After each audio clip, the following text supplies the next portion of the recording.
नमस्कार, hello and welcome to CEC lecture series. आज हम बात करेंगे cartoons and the world of print. असल में बचपन से ही आपका जो परिचय है कार्टून्स की दुनिया से हो गया होगा। कभी आपने कोई मैगजीन देखी होगी या फिर कभी आपने कार्टून्स को ही उठाकर पलटना शुरू कर दिया होगा। तब इस बात का अंदाजा नहीं हुआ होगा कि शायद कार्टून्स का जो सीधा ताल्लुक है वो प्रिंट मीडिया से भी है। आज हम इसी बारे में बात करेंगे।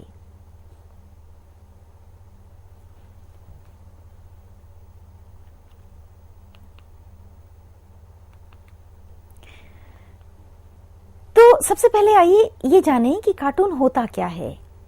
Cartoon is a form of expression और communication that refers to several forms of art, including humorous captioned illustrations, satirical political drawings, and animated films. Originally, the term referred to full-scale drawings for various forms. असल में आपने छोटे होते जिन cartoons को देखा होगा, जिन पत्रिकाओं को देखा होगा, आपने ये महसूस किया होगा कि कार्टून में एक एक्सप्रेशन है, कुछ मजाक है, कुछ हंसी है, कुछ ह्यूमर है और उसके जरिए किसी कहानी को कहा जा रहा है। वो एक सीरीज है। लेकिन जब हम जर्नलिज्म की बात करते हैं, हमें आमतौर पर न्यूज़पेपर्स में या फिर मैगजीन्स में कोई एक कार्टून दिखाई देता है। वो सीरीज की फॉर्म में भले ही ना हो, भले ही एक इकलौता कार्टून हो, but there is a reason behind using those cartoons. Cartoon could be a sketch or a drawing, usually humorous, as in a newspaper or periodical, symbolizing, satirizing or caricaturing some action, subject or person of popular interest. Generally cartoons किसी ऐसे विषय पर होते हैं, किसी व्यक्ति पर होते हैं, किसी मुद्दे पर होते हैं या किसी एक्शन पर होते हैं जिस पर कि एक पॉपुलर इंटरेस्ट हो। इसका मतलब यह है कि लोग उसके बारे में वाकिफ हों, उसको जानते हों, समझते हों और किसी ओपिनियन को बिल्डअप कर रहे हों। उस पर अगर कार्टून बनाया जाता है तो एक आम इंसान के लिए खुद को उससे रिलेट करना आसान हो जाता है। According to Lexico, simple drawing showing the features of its subjects in a humorously exaggerated way, especially a satirical one in a newspaper or a magazine. एक सिंपल ड्राइंग जिसमें कुछ फीचर्स हैं, किसी एक सब्जेक्ट को ह्यूमरसली उठाने की कोशिश की गई है, उसमें कोई सटायर हो सकता है, कोई व्यंग्य हो सकता है और उसके जरिए एक मैसेज को कन्वे किया गया है। एक और डेफिनेशन ये कहती है कि cartoon is a preparatory design, drawing और पेंटिंग और a satire caricature which is often referred as political cartoon. अब हैरानी की बात यह है कि हम लोग न्यूज़पेपर की दुनिया में, प्रिंट की दुनिया में जिन कार्टून्स को देखते हैं वो अक्सर पॉलिटिकल कार्टून्स की तरह दिखाई देते हैं और इसकी वजह ये भी हो सकती है कि राजनीति में ज़्यादातर लोगों की दिलचस्पी होती है, वे उसे समझते हैं और राजनेताओं पर बने हुए कार्टून कई बार खुद राजनेता भी बहुत पसंद करते हैं। The original meaning of cartoon comes from the Italian word cartoon meaning big paper and refers to a drawing made on paper as a full-size study for artwork. The cartoon art form began with caricatura, a caricature from the Italian caricature. To load or exaggerate is a drawing that gives weight to the most striking features of its subject for comic effect. तो ये एक तरह का art form है। जाहिर सी बात है, art form इसलिए है क्योंकि इसे एक आर्टिस्टिक एक्सप्रेशन के तौर पर बनाया जाता है। कार्टून शब्दों के बिना किसी मैसेज को कन्वे करता है। अब कहने को आपको लगेगा कि इसमें कुछ लकीरें हैं, लेकिन उन लकीरों को उकेरना आसान काम नहीं है। बरसों की साधना के बाद कार्टून को प्रैक्टिस किया जा सकता है या उस पर एक पकड़ बनाई जा सकती है। The great Italian masters such as Leonardo da Vinci, Carracci and Gian Lorenzo all drew caricatures. ये बड़े नाम हैं जिन्होंने बरसों बरस caricatures को बनाया। The modern usage usually refers to either an image or series of images intended for satire, caricature or humor, or a motion picture that relies on a sequence of illustrations for its animation. तो एक तो तरफ cartoons वो हैं जिसमें आप लकीरों के जरिए किसी एक कार्टून में किसी मैसेज को देखते हैं, लेकिन दूसरा फॉर्म जो मॉडर्न फॉर्म है वो एनिमेटेड फॉर्म भी है, जिसमें आप तस्वीरों को हिलते डुलते हुए उसमें एक मूवमेंट को देखते हैं और उसके जरिए इलस्ट्रेशंस के जरिए मैसेज को कन्वे किया जाता है. Someone who creates cartoons in the first sense is called a cartoonist, and in the second sense they are usually called an animator. असल में जो स्टूडेंट्स जर्नलिज्म की पढ़ाई कर रहे हैं उन्होंने भी ये देखा होगा कि कार्टून्स के बारे में अक्सर एक छोटा सा हिस्सा जरूर रखा जाता है. इसकी पढ़ाई होती है, इसे समझाया जाता है कार्टून्स कहाँ से शुरू हुए, क्यों शुरू हुए, इनकी रेलेवेंस क्या है. और कार्टूनिस्ट की पोजीशन आमतौर पर प्रिंट मीडिया में हर बड़े अखबार में होती है. ये हो सकता है कि बहुत सारे कार्टूनिस्ट ना हो, एक ही कार्टूनिस्ट हो या फिर ज्यादा से ज्यादा 2 कार्टूनिस्ट हो, लेकिन वो कार्टूनिस्ट एक बहुत इंपॉर्टेंट, एक बहुत जरूरी ओहदा अखबारों की दुनिया में रखता है. The concept of cartoon mainly originated from Middle Ages, where the first use of cartoon were used to describe and express illustrations as drawings, as in paintings by artists. आप साथ में कुछ ये तस्वीरें भी देख रहे हैं. आप जरा देखिए कितनी महीनता के साथ, कितनी मेहनत के साथ एक कार्टून को बनाया गया और कार्टून के साथ एक मैसेज भी लिख दिया गया. कई बार कार्टून बिना शब्दों के भी होते हैं और कई एक बार कुछ एक बहुत लिमिटेड अमाउंट में शब्दों के साथ उस मैसेज को कन्वे किया जाता है. लेकिन आमतौर पर कोशिश ये होती है कि कार्टून के साथ अगर किसी एक्सप्लेनेशन को या किसी एक्सप्रेशन को लिखा भी जा रहा हो तो वो सीमित संख्या में हो, ताकि जो रीडर है वो ओवरबर्डन्ड ना फील करे. एक और खासियत ये है कि कार्टून हर एज ग्रुप को अपनी तरफ आकर्षित करता है. चाहे वो बच्चा हो या कोई बुजुर्ग हो, कार्टून को देखना आमतौर पर लोग पसंद करते हैं. आपने ये भी देखा होगा कि कार्टून्स आमतौर पर एडिटोरियल पेज में या तो दिखाई देते हैं और कई बार फ्रंट पेज में. इसका मतलब ये है कि जो अखबार का चेहरा है, जो फेस ऑफ द न्यूज़पेपर है, वहां पर कार्टून्स को अहमियत दी जाती है. सो it came into being used in media in modern ages as medium of way to express politics and liberty and freedom to express, plus in order to attract audience in a comical way and fun. Cartoons धीरे धीरे popular होते गए, specially आधुनिक युग में, इस लिहाज से कि उनके जरिए राजनीतिक टिप्पणियां होने लगी, लिबर्टी, फ्रीडम ऑफ एक्सप्रेशन की बात होने लगी, और ये भी पाया गया कि कॉमिक्स ऑडियंस को तुरंत अपनी तरफ अट्रैक्ट करते हैं. Cartoons by painters in London or by calligraph by cartoonists like the work of Leonardo da Vinci are highly prized in their own right. ये जो कैरिकेचर्स इन्होंने बनाए वो कैरिकेचर्स आज भी विशेष अहमियत रखते हैं. लेकिन कार्टून्स की शुरुआत असल में हुई कैसे और क्यों? The word of cartoon came from the Italian word cartoonic, जो हमने अभी बात की, और Flemish word karton meaning strong, heavy paper or paste board. Because many illustrations were made as a full-size drawing on paper as a study for further drawings such as paintings or tapestries, they chose the name cartoon. It began in Italian as the word for the material on which a drawing is made, then made the word for the drawing itself. Next, it came to mean a comic drawing, a series of drawings or animation. The final stage in this progression is the metaphorical use meaning caricature. और यही वजह है कि caricature बढ़ते बढ़ते cartoon के तौर पर विकसित होता गया. The term originated in the Middle Ages and first described a preparatory drawing for a piece of art such as painting, fresco, tapestry or stained glass window. 19वीं सदी की शुरुआत तक it came to refer to humorous illustrations in magazines and newspapers, and in the early 20th century and onwards it referred to comic strips and animated films. आप इसके बारे में अगर YouTube में सर्च करेंगे आपको कई रोचक, कई बड़ी दिलचस्प क्लिपिंग्स देखने को मिलेंगी और आप उन कॉमिक स्ट्रिप्स को और एनिमेटेड फिल्म्स को देख पाएंगे। अब मैं चाहती हूं कि आप कार्टून्स की जो टाइमलाइन है उसकी तरफ भी गौर दीजिए।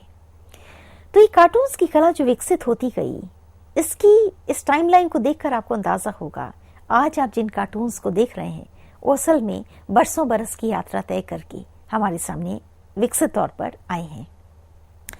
1700 से 1770 के बीच का यह समय था जब cartoon form started with caricatures.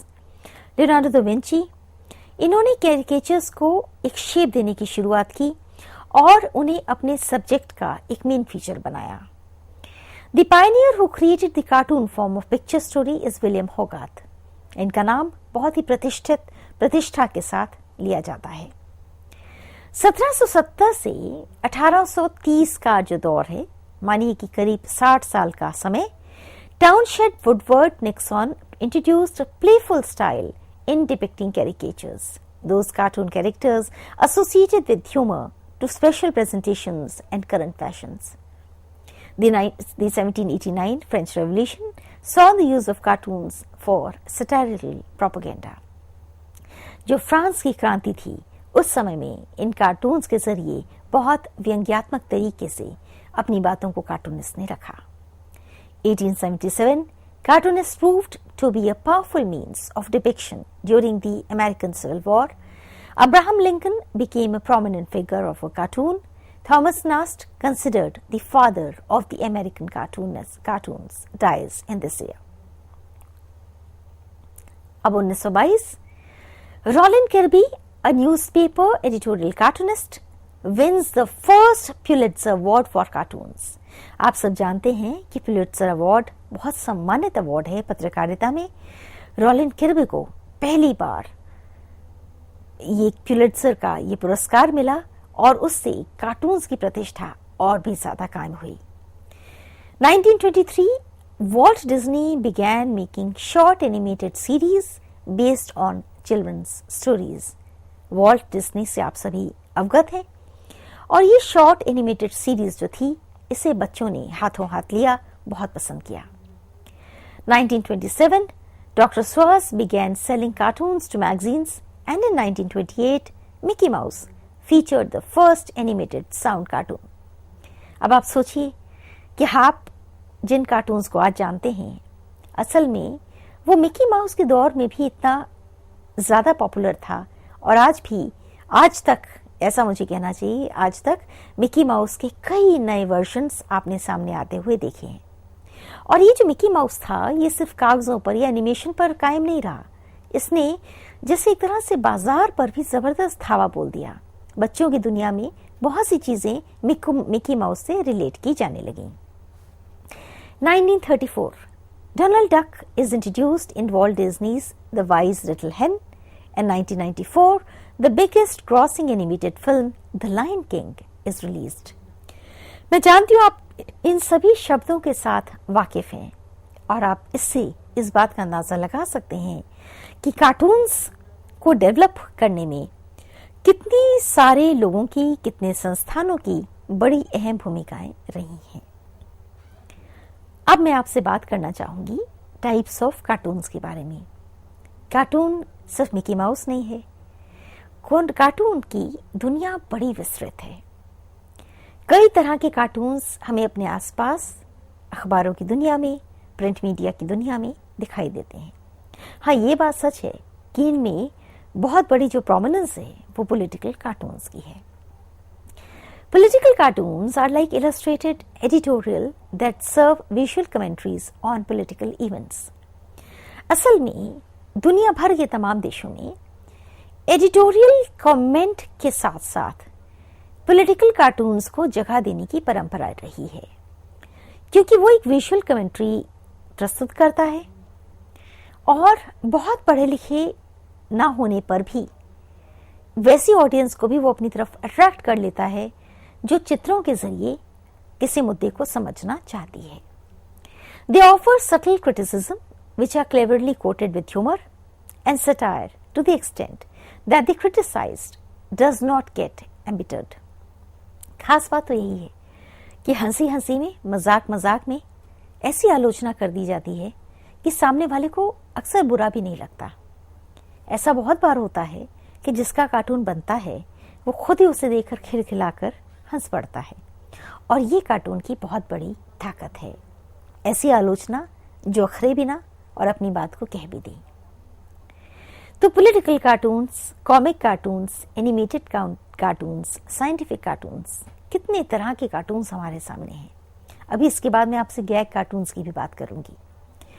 तो comic strip is a sequence of drawings arranged in interrelated panels to display brief humor or form a narrative, often serialized with text in balloons and captions, published in newspapers with horizontal strips printed in black and white. तो comic strip का मतलब कि एक drawing है, उसे arrange किया गया है अलग अलग पैनल्स में, और आपने देखा होगा साथ में अक्सर एक बलून सा बना होता है और उसमें कैप्शन लिखे होते हैं या कोई ऐसा टेक्स्ट लिखा होता है जो उस कार्टून से ताल्लुक रखता है।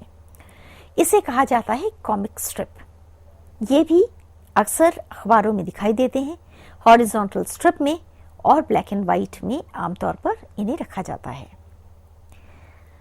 अब animation. While animation designates any style of illustrated images seen in rapid succession to give the impression of movement, the word cartoon is most often used as a descriptor for television, programming and short films. Short films में तो animations की बहुत धूम है। बच्चे खास तौर पर बहुत पसंद करते हैं क्योंकि एक तो उसमें मूवमेंट होती है और दूसरा उसकी जो गति है वो भी तुरंत अट्रैक्ट करती है। Sometimes referred as informational cartoons, usually depicting science and maths rather than humor. These are scientific cartoons. The cartoon Wonder Lab looked at daily life in the chemistry lab. तो जो साइंटिफिक कार्टून्स हैं वो आमतौर पर विज्ञान से जुड़े हुए होते हैं और या फिर मैथमेटिक्स से। उसमें ह्यूमर आपको कम दिखता है, उसमें आपको हंसी कम दिखती है, लेकिन कार्टून्स इसलिए बनाए जाते हैं ताकि कोई चीज अगर समझने में मुश्किल है तो तस्वीरों के जरिए कह दी जाए। अभी मैंने आपसे एनिमेटेड कार्टून्स की बात की, कॉमिक स्ट्रिप की बात की, पॉलिटिकल कार्टून्स की भी कुछ हद तक बात की। अब हम एक बार जरा सा गैग कार्टून्स की बात करते हैं। जरा इस तस्वीर को देखिए। ऐसे कार्टून्स आपने कई बार देखे होंगे। इन्हें कहते हैं gag cartoon. It literally means a joke. Gag cartoons are usually single-panel cartoons that are used to create fun about people in general.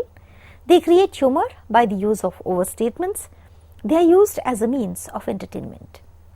इन्हें प्योरली एंटरटेनमेंट के तौर पर ही यूज किया जाता है। हल्की सी हंसी रहती है, कोई एक फीचर रहता है जिसको वो हाईलाइट कर देते हैं और सिंगल पैनल कार्टून होता है। The cartoons may be accompanied by a single sentence caption, which may be the spoken words of a character. कोई ऐसा सेंटेंस हो सकता है जो कि उस कैरेक्टर से कहीं कोई ताल्लुक रखता हो। इसी तरह एनिमेटेड कार्टून में इस तस्वीर को आप देखिए, एक दौड़ता हुआ घोड़ा आपको दिखाई दे रहा है।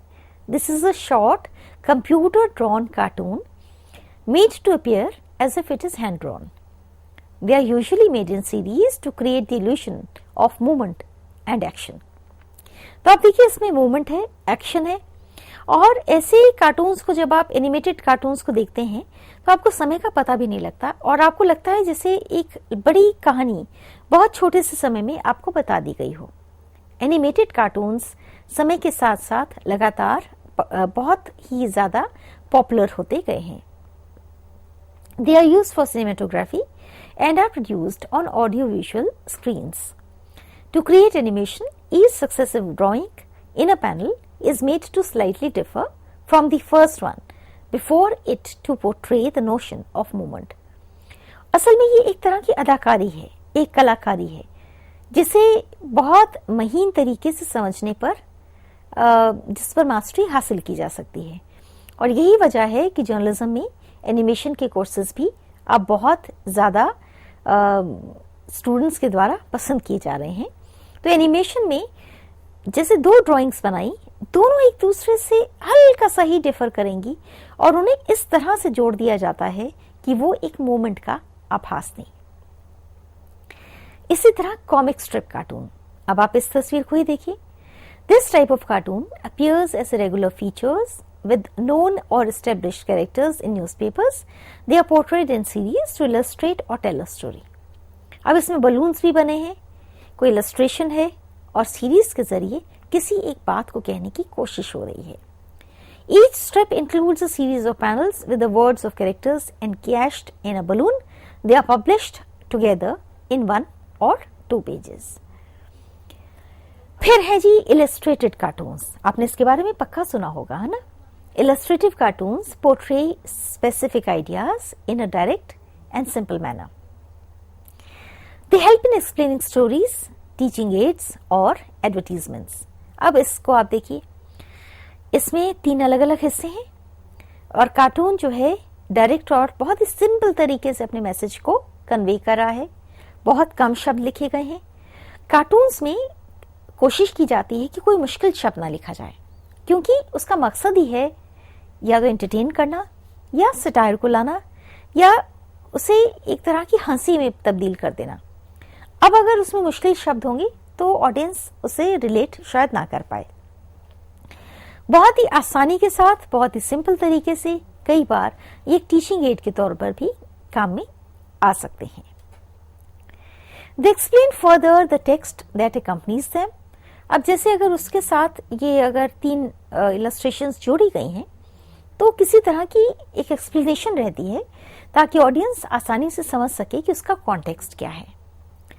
Books used in schools usually have illustrative cartoons that assist in explaining the subject or content. आप अपने स्कूल के दिनों को याद कीजिए या स्कूल की किताबों को खोलकर देखिए.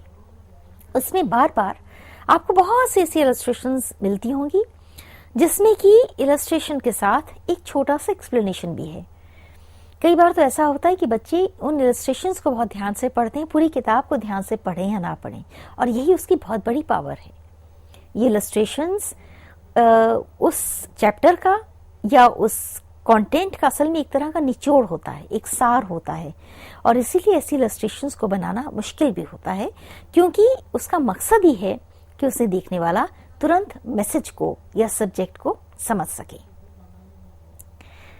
पॉलिटिकल कार्टून्स में एक बात और जो मैं यहाँ जोड़ना चाहूंगी, it makes a point about any political issue और event. Political cartoons can be very funny, especially if one understands the issue it is commenting on. However, the main purpose is not to amuse the reader, but rather to persuade them. बरसों से हर देश की राजनीति में ऐसे cartoons उसका हिस्सा रहे हैं. कई बार संपादक अपने आप खुद कुछ नहीं कहना चाहे तो भी कार्टूनिस्ट के जरिए अपनी बात को कह सकता है. कई बार अखबार किसी कार्टूनिस्ट के कार्टून के माध्यम से किसी ऐसे मैसेज को कन्वे कर सकती है, कर देती है, जो कि उसके कहीं जहन में होता है लेकिन उसे लिखा नहीं गया. कार्टूनिस्ट के पास ये ताकत होती है कि वो कुछ तस्वीरों, कुछ कैरिकेचर्स के जरिए, कुछ लकीरों के जरिए, कुछ शब्दों के जरिए एक बहुत बड़ी बात को या बहुत गहरी बात को ऑडियंस के सामने रख दे. An expert cartoonist can change one's opinion without him or her even realizing how he did it. आप अपनी याददाश्त पर अगर जोर डालेंगे और पिछले 5, 7, 10 सालों में जिन कार्टून्स को आपने देखा होगा तो आपको याद आएगा कि कुछ कार्टून्स आज भी आपको याद हैं, और आपको कुछ ऐसे कार्टून्स भी ख्याल आएंगे जिनकी वजह से आपका कोई ओपिनियन बदला हो या उसमें कोई बदलाव आने की गुंजाइश बनी हो. In India, political cartoons were used to propagate ideas and change. The vernacular press and political cartoons became mediums to convey change and information. Many freedom fighters used this platform to convey their thoughts, not just for freedom, post-freedom struggle as well. यहाँ मैं किताब का जिक्र करना चाहूंगी. Ritu Gahrola Khanduri, Cambridge University 2014 में उन्होंने इस किताब को लिखा, caricaturing culture in India, cartoons and history in the modern world. उसमें लिखा गया है कि it was also crucial to Gandhi ji's early anti colonial politics in South Africa. In the newspaper Indian Opinion that Gandhiji edited in South Africa, he often reproduced English cartoons together with lengthy commentaries on their meaning. Through his interpretations of cartoons, meaning Gandhi aimed to give his readers peep into the minds of the whites. On returning back to India, he further kept an eye on cartoons drawn by Shankar and even attributed over-intention and meaning. Print media में cartoons की बहुत गहरी, बहुत बड़ी भूमिका है। मैं अपनी बात का अंत करूं इससे पहले कुछ खास नाम जरूर मैं लेना चाहूंगी। हिंदुस्तान के पूरे इतिहास में जिन कार्टून्स को हमने देखा और आज भी जर्नलिज्म की पढ़ाई में जिन्हें बार बार देखा जाता है और रेफर किया जाता है, उनमें आर के लक्ष्मण और शंकर के कार्टून्स की बहुत बड़ी भूमिका है। आर के Lakshman, born in 1921, received several awards like Padma Vibhushan, Raman Magsaysay Award for Journalism, Literature and Creative Communication, Art and Lifetime Achievement Award for Journalism. His best known creation was The Common Man. तो आज की इस lecture series में मैंने आपसे कई cartoons और cartoonist के बारे में बात की। कुछ तस्वीरों को आप यहाँ देख भी सकते हैं। कुछ कार्टून्स, कुछ पॉलिटिकल कार्टून्स हैं और कुछ सोशल कार्टून्स भी हैं। आजकल सोशल इश्यूज पर बहुत कार्टून्स बनते हैं। क्राइम अगेंस्ट विमेन पर कई कार्टून्स बनते रहे। जब भी देश में कोई बड़ा मुद्दा होता है, महंगाई होती है, गरीबी या भुखमरी होती है, उसे लेकर भी कार्टूनिस्ट ने समय समय पर अपनी बात को इन तस्वीरों के जरिए और इन लकीरों के जरिए कहा है।